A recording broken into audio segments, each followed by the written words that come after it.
Nous lançons maintenant une opération qui sera dénommée Oura Wachaba. Donc, mur de fer. J'espère que... Oura Wachaba. Et donc, c'est le rideau de fer. Au drame de l'immigration à Mayotte avec le naufrage d'un kwassa-kwassa. Le bilan est de 6 morts et 10 disparus. Le naufrage d'une barque d'émigrés clandestins en provenance des Comores.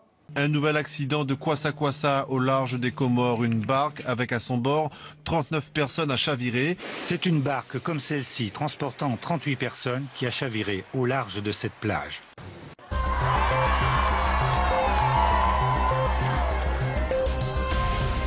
Et vous l'avez chanté vous-même, si je suis parmi vous, la France, et donc Maoré Faranza. Maoré na Faranza, Pacacho. Une barque traditionnelle pilotée par 3 passeurs, ils étaient 43 Comoriens. Et par-dessus tout, ce visa controversé a causé plus de 30 000 morts en 20 ans, dans un bras de mer de 70.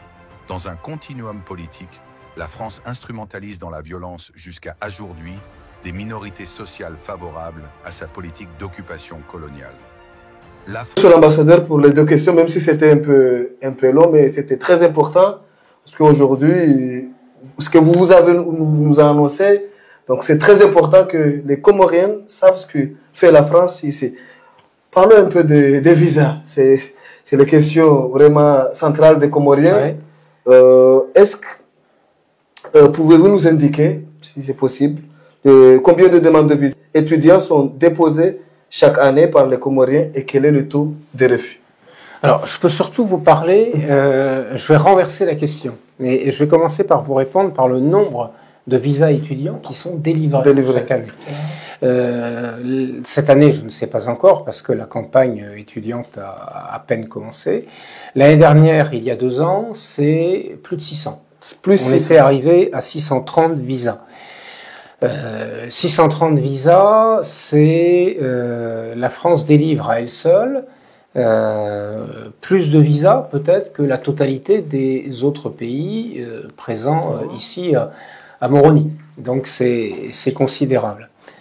Sur combien? Alors, je sais que ce qui est pas, mais il y en a un certain nombre qui est refusé, hein, évidemment.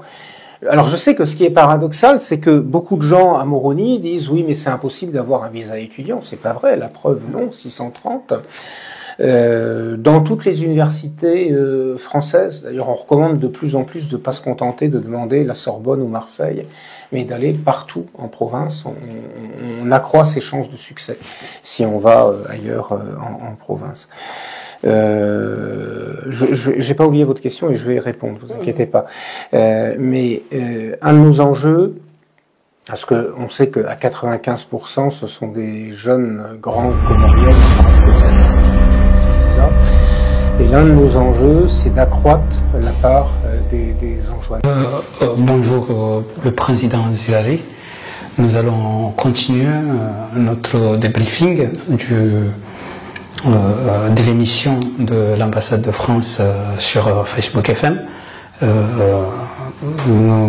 venons d'entendre des propos un peu, on dirait un peu déplacés, puisque l'ambassade est en train de nous expliquer qu'il traite les visas en fonction, d'une manière insulaire, en fonction des îles. Est-ce qu'il est important d'octroyer des visas en fonction de l'île, ou bien on donne des visas étudiants pour les jeunes bacheliers pour continuer leurs études supérieures dans un pays francophone? Oui.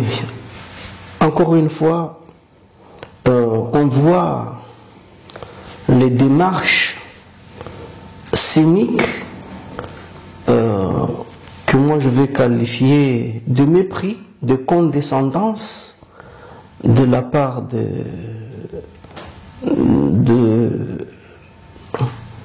monsieur l'ambassadeur envers le peuple comorien. Parce que quand on dit qu'on livre un nombre conséquent de 630 visas donc 95% pour les Comoriens, et qu'on essaye derrière, avec des démagogies, de démontrer justement qu'il y a une injustice qui est pratiquée par rapport à certains individus du même peuple. Ça montre la continuité de la division en perpétuité de la part de la France. C'est ça, en fait, c'est pour ça que moi je dis que c'est un mépris, parce que là, comme ils sont très puissants en démagogie, d'un côté, on fait semblant d'aider, mais de l'autre côté, on essaye de monter les uns contre les autres. Et c'est ça, en fait, c'est ça ce qui est très dramatique, parce que j'ai entendu, avant qu'on en arrive sur cette question, quand il s'agissait de la question de Mayotte, qui a été posée par rapport à l'intégration de Mayotte dans les îles, les Jeux des îles, l'ambassadeur a rappelé qu'il y a une position qui est déjà claire de la part de l'État comorien, soi-disant, pour moi, l'État comorien, et de la part de la France. La France, pour la France, Mayotte est un département français. Fait partie de son territoire. Bien qu'il soit à 10 000 km, mais pour elle, la puissance, l'hégémonie, la puissance a fait qu'aujourd'hui, eh bien, les choses sont comme ça. C'est déjà consommé pour l'ambassadeur. Cette question n'est même pas à poser.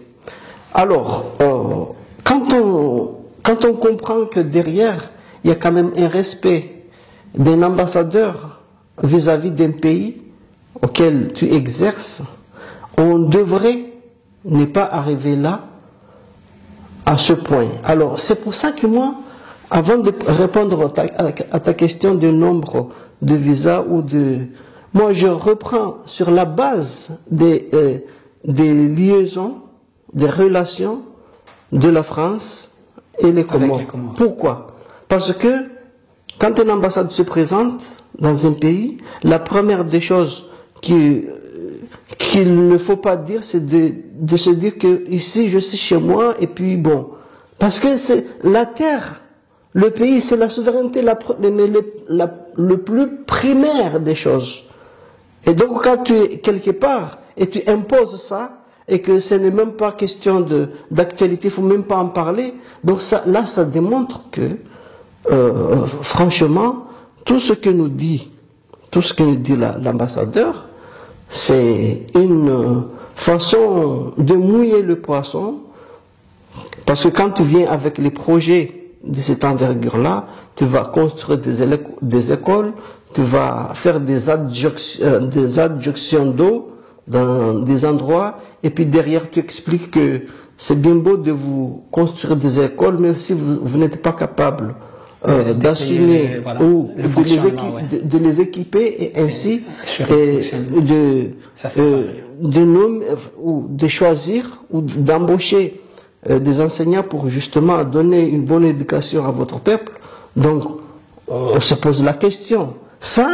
Tout ça là, ce sont des choses qui démontrent que monsieur l'ambassadeur est dans son rôle de mépriser le peuple comorien. Ce qu'avait bien dit monsieur le président de la France, Emmanuel Macron, que nous sommes des choses. Rappelez-vous de cette fameuse phrase que les kwassa pêchent peu, ça amène du comorien. C'est que on est en train de nous chosifier et on est en train de faire de ce que nous appelons, bon, on se dit, nous disons que le président comorien, c'est une marionnette, et là, l'ambassadeur ici, c'est lui qui tire les ficelles. Donc c'est ça, en fait, c'est ce qu'il faut retenir de tout ce qu'on vous dit, des aides, etc. Et même quand on dit que, c'est les Anjouanais qui sont les plus, en tout cas, c'est eux que, en tout cas, l'État comorien fait que il y a une partie qui est un territoire qui n'est pas. Il y a une partie qui n'est pas traitée comme qui est lésée par rapport à un partage. Donc là, ce qu'a fait la France par rapport à Mayotte, et qu'on sait que par l'histoire que nous connaissons, après 25 années, la France a essayé aussi, a déjà réussi, parce que c'est là où, à l'origine de la fameuse changement du statut de Comores, qui était jadis, on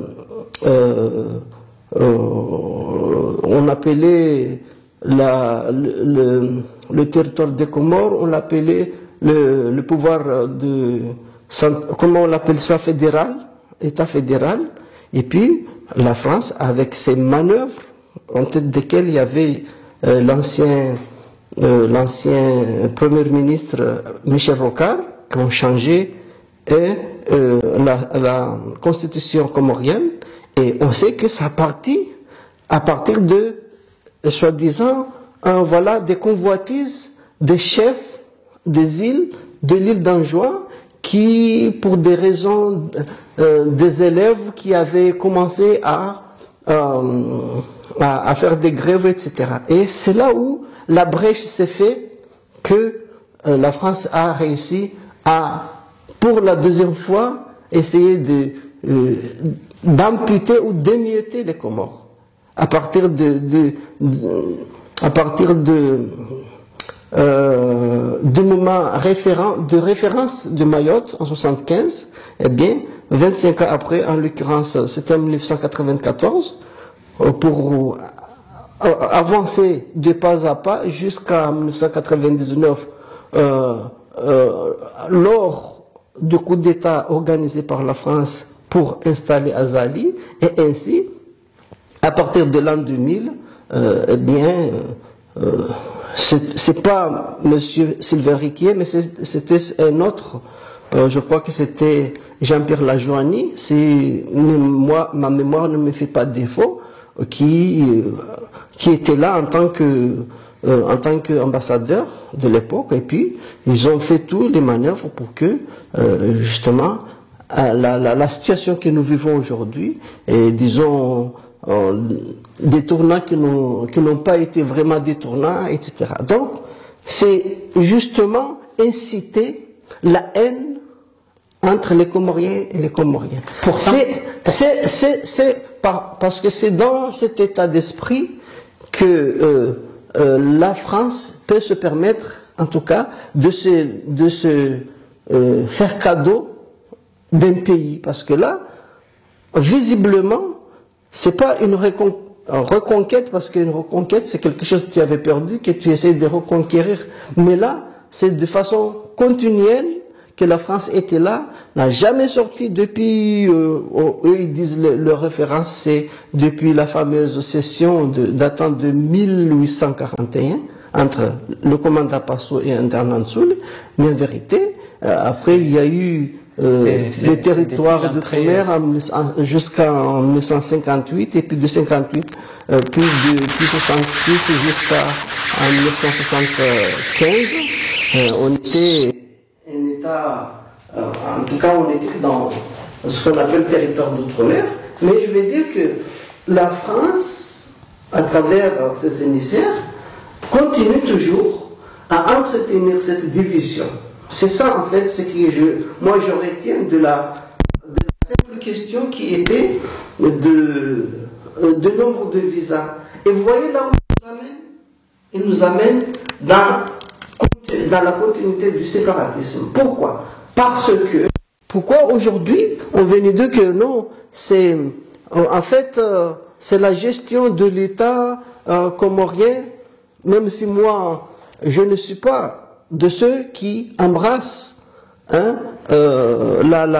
tout cas, qui acquiescent que le monsieur là, monsieur Azali, qui nous a été imposé, qui a été imposé au peuple comorien, ne fait pas partie justement des problématiques des Comores. Parce que ce sont des gens qui travaillent justement pour le compte de l'État français. Derrière ces propos, que les 630 visas que l'ambassade a accordés aux étudiants comoriens, 95 sont allés en Gazidia, puis le 5% pour les deux autres îles, puisque, comme vous l'avez dit, et en juin. Derrière ces propos, il s'est rattrapé, je pense que c'était un rattrapage, puisqu'il expliquait que cela est dû au fait que en France métropolitaine, là où les jeunes viennent continuer leurs études, les Comoriens qui devaient accueillir ces étudiants la plupart sont des familles de Gazidia. C'est ce qui explique cela, que les étudiants qui obtiennent ces visas-là, c'est la plupart grâce aux garanties de survie que leurs parents, qui sont majoritairement des Gazidia, sont en France. Est-ce que c'est un rattrapage selon toi, ou bien Non, je vais t'expliquer. Pourquoi? En fait, il y a des gens qui ce sont des professionnels de mensonges. Parce que là, il joue quoi? C'est d'une pierre deux coups. Il joue sur le fait que les Anjouanais sont lésés par rapport aux autres, et en même temps, il a cette arrière-pensée de les grands Comoriens. Ce sont des gens qui, on sait que ils sont plus proches, et en plus c'est le pouvoir, et puis c'est aller de loin ceux qui sont dans le rouage de la manipulation, tout ça. Donc, comme ils sont beaucoup plus un peu, je veux dire, influents par rapport aux autres, eh bien, c'est pour ça que c'est tout. Je tape ici et puis je me rattrape ici. En tout cas, pour lui, il a fait ces deux actions simultanées. Donc c'est ça, en fait, il a fait d'une pierre deux coups. Il a lancé une pierre, mais il a tapé deux coups. Donc là, l'arrière-pensée, c'est que le Comorien enjoigné, il va retenir ça. L'enjoigné va dire qu'on est marginalisé. Il va tomber amoureux de ce fameux généreux État qui a bien voulu donner, mais c'est les amis, c'est les frères qui ne donnent pas. Donc, on va continuer cette animosité qui fait que, bon, voilà, ça ronge la vie de la société et le vivre ensemble des Comoriens. Merci beaucoup. Et en un mot, si nous voulons un peu traiter cette question d'un point de vue géopolitique, le président Zilari, en ce qui concerne ce qui se passe en Ukraine, que la France donne des armes parce qu'elle pense que l'Ukraine a le droit de se défendre pour son territoire, et en même temps, on voyait, elle vient dans un petit pays et essayer de les découper moi, je veux dire, ce n'est même pas, ces deux cas-là ne sont même pas comparables. Pourquoi? Parce que nous savons que jadis, l'Ukraine a appartenu à l'ancienne Union bloc soviétique. Mais par faiblesse de l'époque, etc., les responsables politiques de l'époque ont jugé nécessaire, bon voilà, pour la paix sociale, etc., pour se maintenir, pour quelques-uns peut-être. Pour repartir, je suppose, parce que je n'étais pas de cette époque-là, ils ont dû faire ça. Donc, l'appartenance de l'Ukraine à la Russie n'était pas une question. Jusqu'au moment où les mêmes organisateurs, disons, de l'émiettement de l'Union soviétique, c'est eux-mêmes qui ont repris les braises, les morceaux, et pouvoir ainsi se l'approprier et ainsi faire leur, c'est-à-dire que ça leur appartient, et ainsi affaiblir Moscou. Et parce que c'est à quelques encablures de là que se trouve l'Ukraine, et si d'aventure on allait le militariser comme c'était leur plan, eh bien Moscou serait de quelques millièmes de kilomètres, ce qui serait vraiment avec des armes qu'on connaît, enfin, en tout cas qui se sont dotés au détriment des autres, les armes nucléaires. Donc Moscou serait touchable, voilà, vulnérablement. Ouais. Et c'est ça en fait, c'est ça qui a déclenché la fureur. Pour moi, je dis que c'est quelque chose de juste conscience, parce que si tu vois un danger s'approcher de toi, tu ne prends pas garde pour te défendre. Et si tu laisses jusqu'à les choses ne sont plus irrattrapables, eh bien après le coup est déjà parti. Donc en tout cas c'est ça en fait. Donc pour Mayotte, ça n'a rien à voir. Mayotte, on sait qu'aux Nations Unies, si ce n'était pas cette fameuse droit de veto de la part de la France, à plusieurs reprises, plus de 22 fois, la France a été condamnée du fait d'être restée aux Comores et à Mayotte. Mais comme on sait que à l'époque, les Mahorais qui étaient sur place, qui voulaient défendre l'unité, et comme le territoire est composé des îles, eh bien, certains Mahorais qui étaient sur place se trouvaient seuls.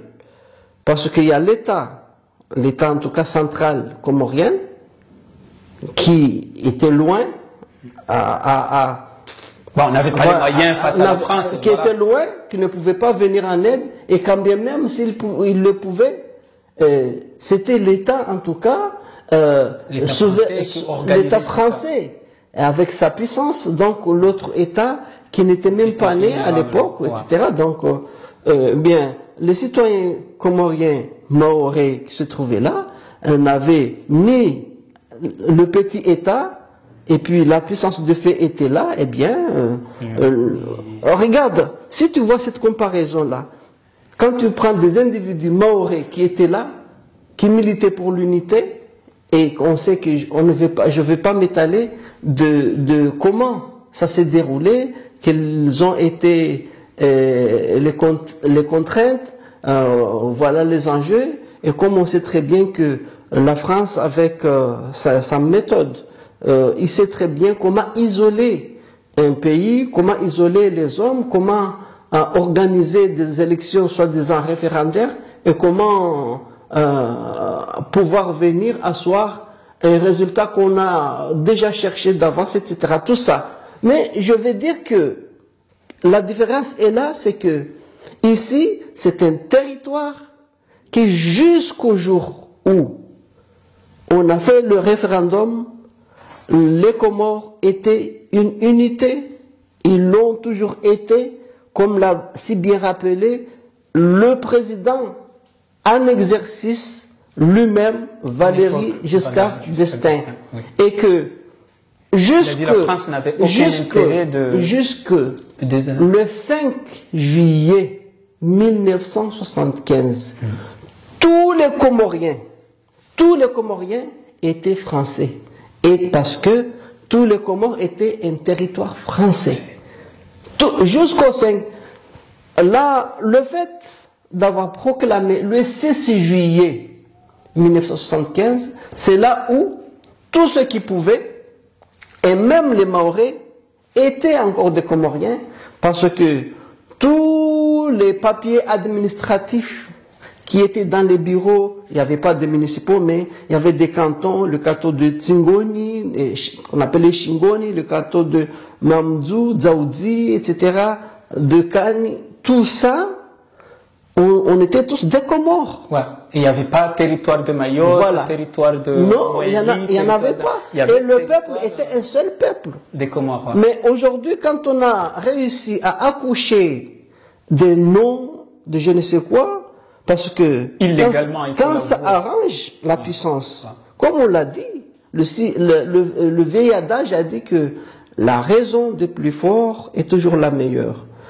Au regard du droit international, les Comoriens, Mahorais ou pas, Anjouanais, Moéliens ou qui sont à Mayotte, n'ont affranchi aucune frontière.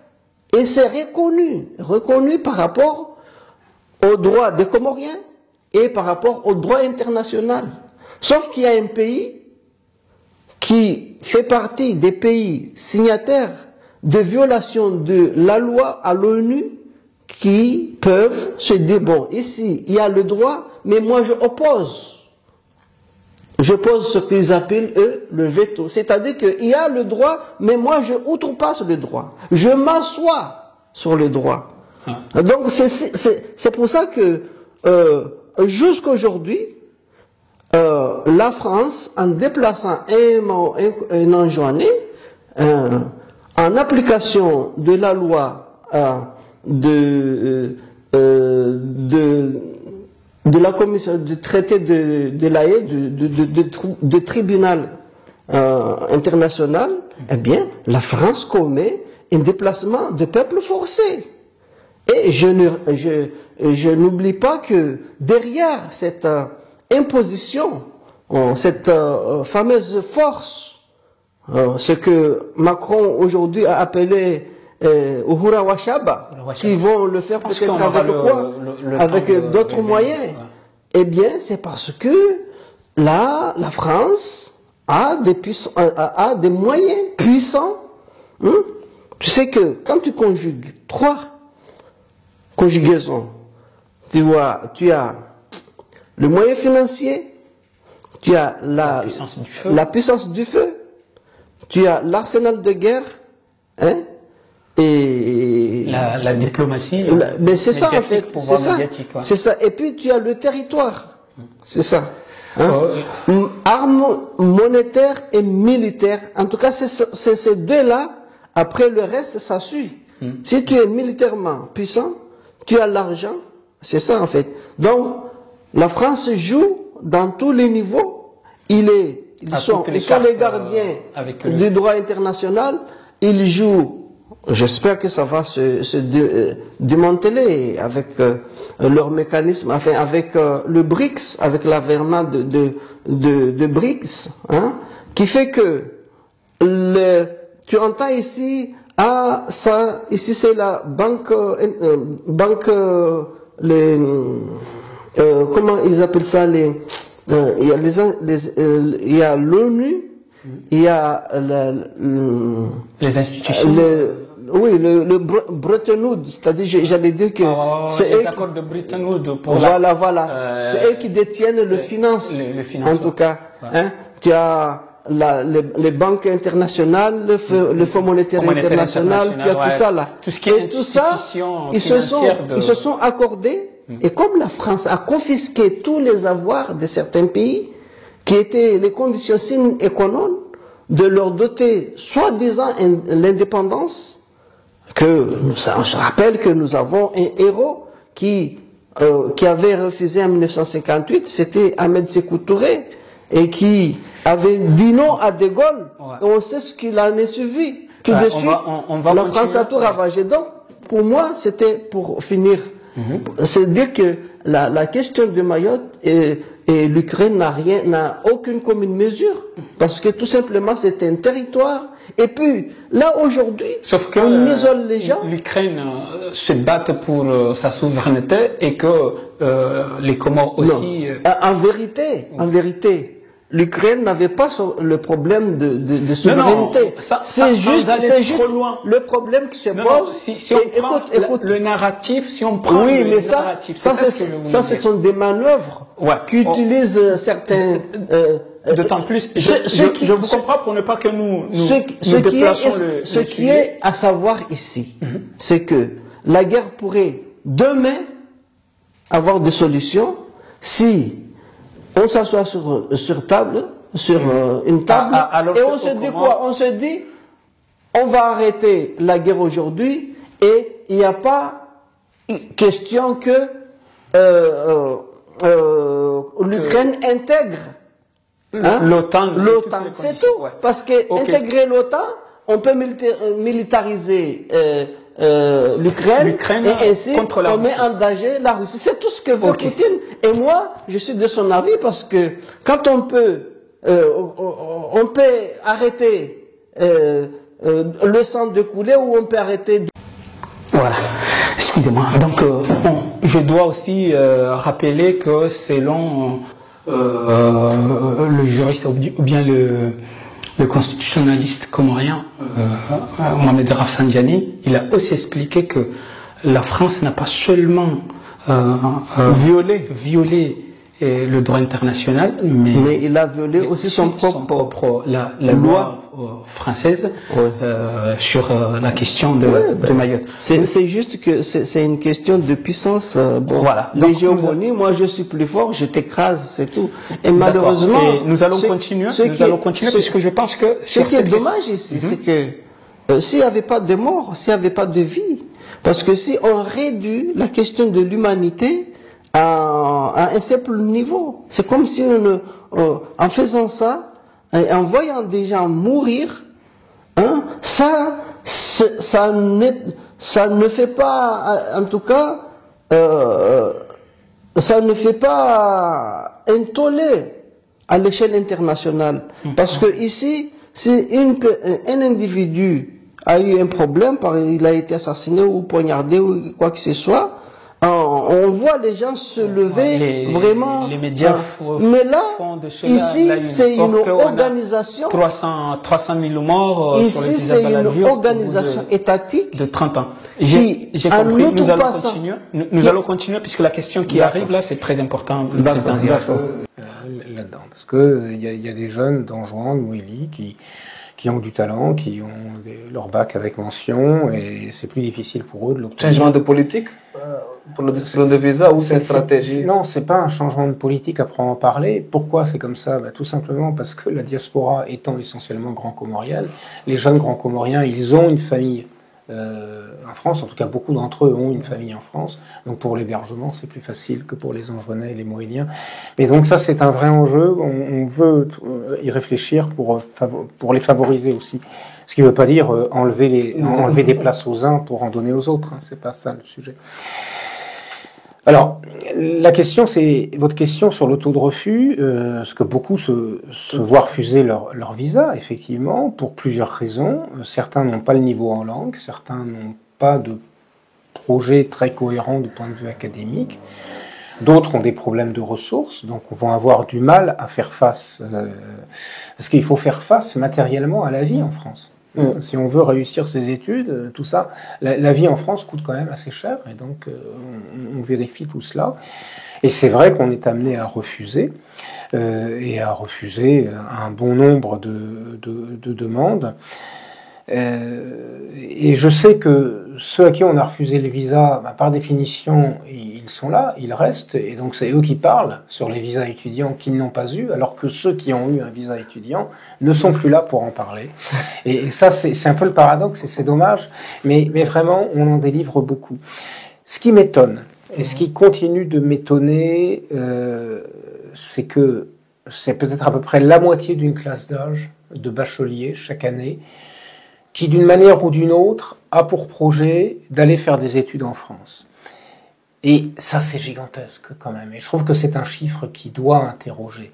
Et qui doit interroger aussi sur ce que l'Université des Comores peut proposer à sa jeunesse. Parce que le visa pour la France, à mon sens, ne devrait pas être l'unique ambition immédiate d'un jeune bachelier ou d'une jeune bachelière. C'est pas pour leur dire non que je dis ça, mais c'est pour leur dire que il y a peut-être aussi un avenir ici au Comores. Il faut aller en Wallonie, et donc, au lieu d'aller en France. Et donc, c'est en effet l'une de nos ambitions. D'ailleurs, c'est plus qu'une ambition parce qu'on y travaille. Il n'y a pas très très longtemps, peut-être le mois dernier ou il y a 5-6 semaines, j'ai, avec le ministre de l'Éducation nationale et de l'Enseignement supérieur et le recteur de l'université, procédé à l'inauguration du laboratoire à la faculté des sciences et techniques.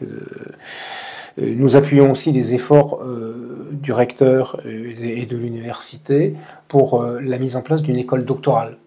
Donc il y a quelque chose qui est à renforcer. L'idée c'est de baisser un peu. C'est de renforcer. En tout cas, c'est déjà de renforcer l'offre à l'université des Comores. Pour que les gens. Qui doit être une option. Parce que je me dis, c'est quand même, c'est quand même tout à fait étonnant qu'une telle proportion de jeunes, comme réflexe immédiat après le bac, c'est de se dire, je suivrai bien mes études en France. Et donc, ce qui effectivement génère de la frustration et donc génère cette idée que le visa pour faire des études supérieures en France est difficile à obtenir. Et donc, je pense que c'est à peu près un étudiant sur 2 ou sur 2,5 qui l'obtient, à peu près, par rapport à la demande, pour répondre à votre question. Mais une idée par rapport aux gens qui déposent à peu près, vous n'avez pas un chiffre comme 1 ça? sur 2,5 à peu près. 1 sur 2,5, c'est-à-dire qu'on doit être à 1500 visas à peu près. Mais le président Zilari, nous allons arrêter puisque cette question de visa a beaucoup de tentacules, puisque on vient d'attendre l'ambassadeur de France à Moroni qui explique que le jeune Comorien n'a qu'une idée en tête, alors qu'il y a une université juste à côté, il a une seule idée en tête qu'après le bac, il doit partir en France. Et ça serait dommage. C'est comme si il expliquait que le Comorien qui devrait assurer la continuité de l'État, puisque quand on fait les études, c'est pour servir son pays. Or, le jeune Comorien n'a qu'une idée en tête, fuir le pays. C'est ce qu'il était en train, si j'ai bien compris, puisque c'est un diplomate, il est en train d'expliquer. C'est pour ça il cherche à mettre en place, renforcer, je crois, à l'université des Comores pour que les jeunes Comoriens restent servir leur pays au lieu de quitter. Bon, c'est une question, mais ô combien importante, mais... Non, ma question c'est... non. Pourquoi les jeunes Comoriens... Oui, mais c'est pas toi. Toi, tu n'as fait que écouter les récits de l'ambassadeur de France, Sylvain Riquier, et puis bon, nous on est en train de décortiquer ses propos, comme il a si bien demandé que les Comoriens donneront leur avis, leur appréciation par rapport à ce qu'il est en train de décliner et par rapport aux résultats qui a été rappelé qu'on n'en voit pas des résultats. C'est Obaïdillah Mchangama, son interlocuteur, qui lui avait posé la question. Mais au fond, déjà, quand on entend parler M. Sylvain Riquier, on a l'impression qu'on a face à vous un ministre de l'Intérieur ou un ministre de, je sais pas, de l'enseignement d'un État, avec les chiffres, avec des ambitions. Nous, notre objectif, c'est comme si moi, je n'en suis pas dupe, je sais pourquoi en est-on arrivé à ce stade-là. Pourquoi la pratique politique va jusqu'à ce niveau-là? On ne se rend même pas compte, mais c'est une réalité, c'est une terrible réalité. Ça veut dire qu'il n'y a pas d'État au Comores. Ben oui, attendez, quand lui-même sait que, de toute façon, là où où on a réussi à mener l'État comorien, il ne peut y avoir tout ça. En fait, ils sont en train de récolter les fruits de ce qu'ils ont sémé, de ce qu'ils ont cherché. Donc, quand on nous dit que la majorité des élèves qui sont aux Comores, où ce n'est que chaque élève, après certains niveaux, souhaite venir en France, eh bien, il faut se demander pourquoi. Pourquoi un Comorien fait les études. Son rêve, c'est de partir en France. C'est de quitter son pays. Et rappelle-toi tout à l'heure, quand il a commencé à parler, il avait dit quoi? Il avait dit que la diaspora comorienne, le financement, en tout cas les gens qui vont là-bas, si on comparait par rapport au budget de l'État, c'est deux fois et demi le budget des Comores. Ça veut dire quoi? Ça veut dire tout simplement que les Comoriens ne sont pas chez eux. C'est ça en fait. Et ça, c'est une condition politique exponentielle à la situation de la colonisation.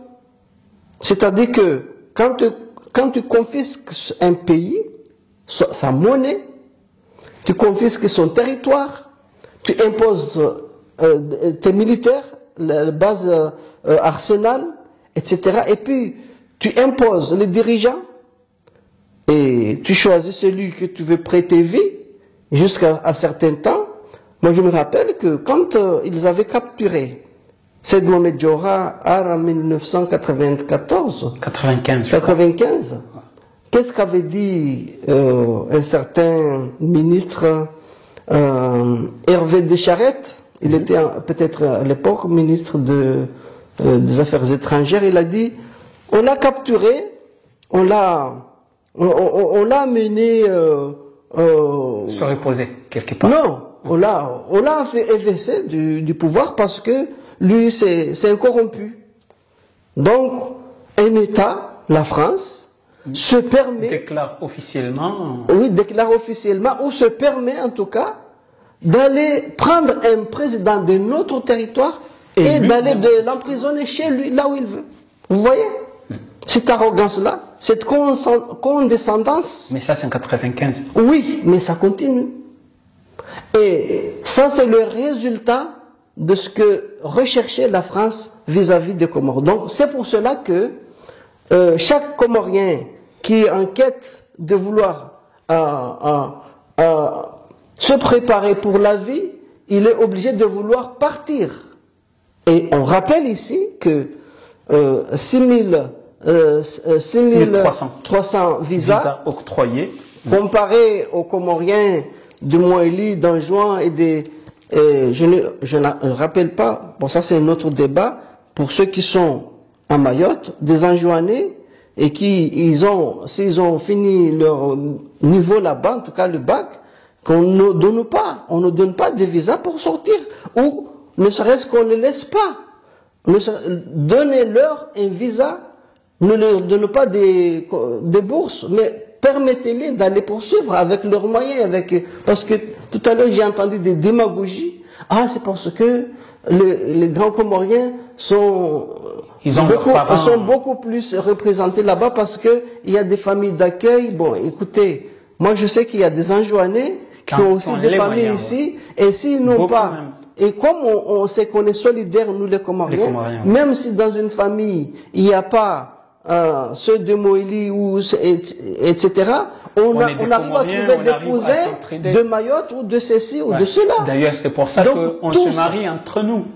Tout ça, ce sont des arguments qu'on utilise pour nous endormir et pour se donner bonne conscience, se présenter comme c'est le Saint, je ne sais pas, il s'appelle, c'est le Saint Thomas ou je ne sais quoi, mais ce ne sont pas des saints, ce sont des paroles mielleuses, enrobées de caramel, mais c'est du poison qui nous distille monsieur l'ambassadeur.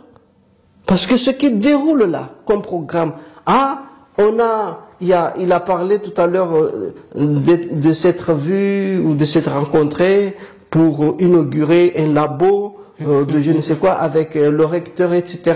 Mais ça montre l'état de délabrement de l'État comorien. Si un ambassadeur n'est pas là pour leur donner une peinture ou je ne sais quoi, eh bien, il n'y a plus rien qui marche. Et c'est la faute de qui?